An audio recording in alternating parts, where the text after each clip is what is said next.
The main reason America says it's still in Syria is out there, in the cold dust that hides the remnants of ISIS.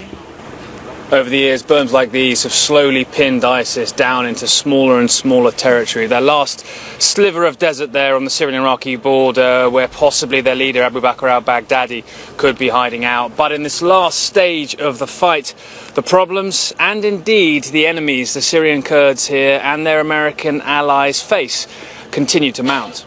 Last night, another new enemy emerged near here.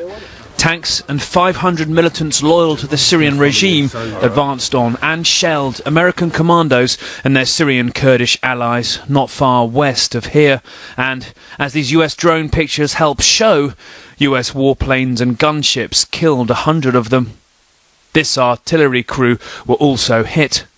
Many others then fled.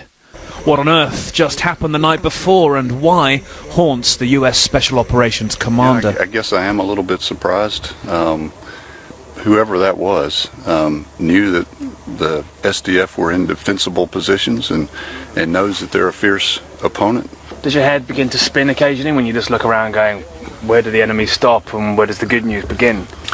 It can be complex out here if you try to take into all those factors. The good thing about being in the military is that we usually have a military mission, and our military mission out here is to defeat ISIS.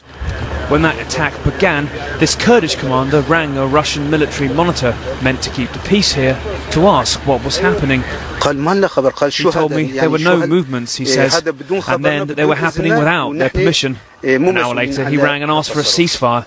It's strange. Russia is a great power and knows about any move from the regime. They bear responsibility for yesterday.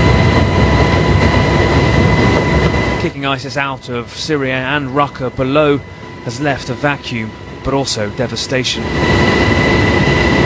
Nobody knows how many are buried under the rubble below. Yet the US is trying to help rebuild, to clear the endless mines ISIS hid.